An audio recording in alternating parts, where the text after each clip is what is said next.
कृपया हमारे YouTube channel को सब्सक्राइब कर बेल आइकन के बटन को दबाइएगा। आज हवे ना रात कल सवेरा हो ही वो, जब हो ही मुलाकात दिल में बसेरा हो ही वो, दिल में बसेरा हो ही ना।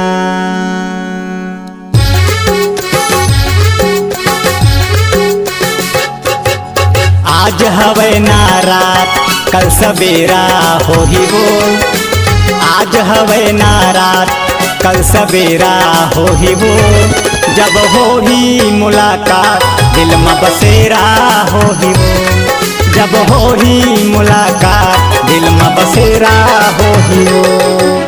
आज हवे ना रात कल सवेरा हो ही रे, आज हवे ना रात कल सवेरा हो ही रे, जब हो ही मुलाकात दिल में बसेरा हो ही रे, जब हो ही मुलाकात दिल में बसेरा हो ही रे।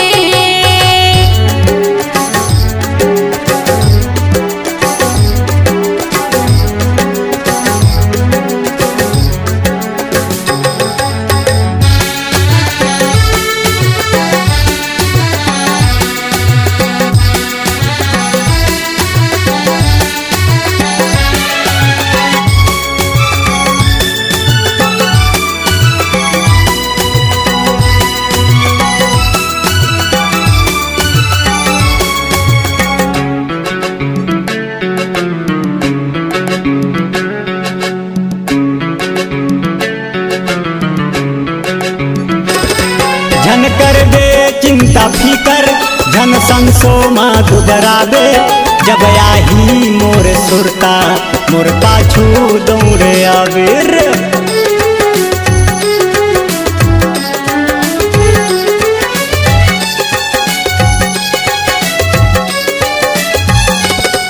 झन कर दे चिंता फिकर झन संसो माँ दुबरा दे, जब आही मोर सुरता मोर पाछू दौड़े आवे, जब आही मोर याद मोर पाछू दौड़े आवे। हमर जीवन हा सुख दुख माँ गुजारा हो ही वो, हमर जीवन हा सुख दुख माँ गुजारा हो ही वो, जब हो ही मुलाकात दिल में बसेरा हो ही वो, दिल में तोर तेरा हो ही ना।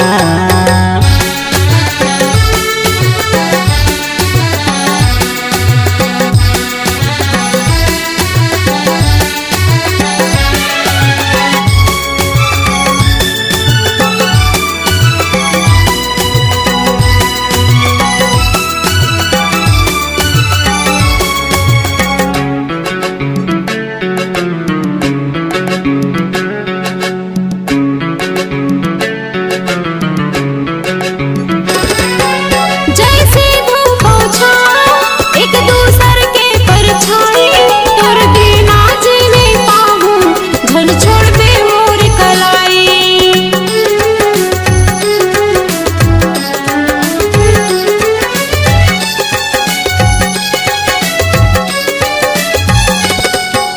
जैसे धूप छाँव एक दूसर के परछाई, तोर बिना जीने पाहूं झल छोड़ दे मोर कलाई, तोर बिना जीने पाहूं झल छोड़ दे मोर कलाई।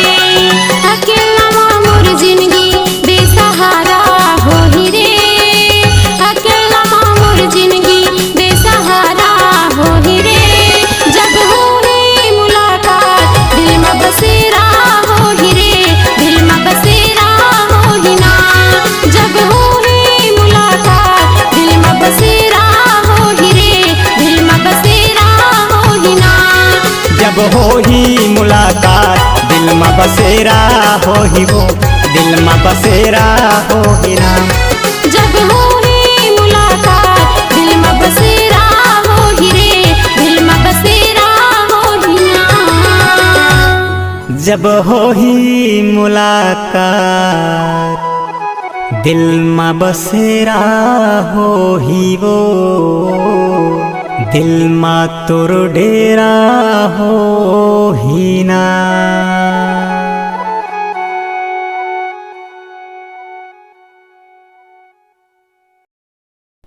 जय जोहार संगवारी हो, मैं हूं मिलन रंगीला, राजेंद्र रंगीला लोक रंग के तरफ ले आप जम्मो झल्ला और हमार रंगीला म्यूजिक वर्ल्ड के तरफ ले जम्मो देखिए संगवारी मन ला सादर सादर जय जोहार, जय छत्तीसगढ़।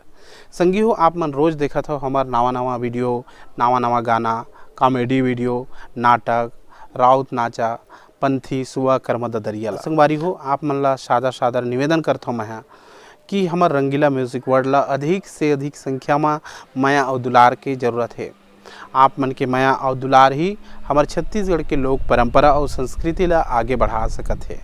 इकर खातिर आप ला मैं हाथ जोड़ के निवेदन करत हूँ कि हमारे चैनल ला सब्सक्राइब करो, लाइक करो और शेयर करो, कमेंट जरूर करूँ। मैं पक्का आप मन के जवाब देवत रहूँ। हर गाना के नीचे में कमेंट बॉक्स रही थे, वहाँ आप मन अपन कमेंट करूँ तो मैं आप ला तुरंत जवाब देवत रहूँ।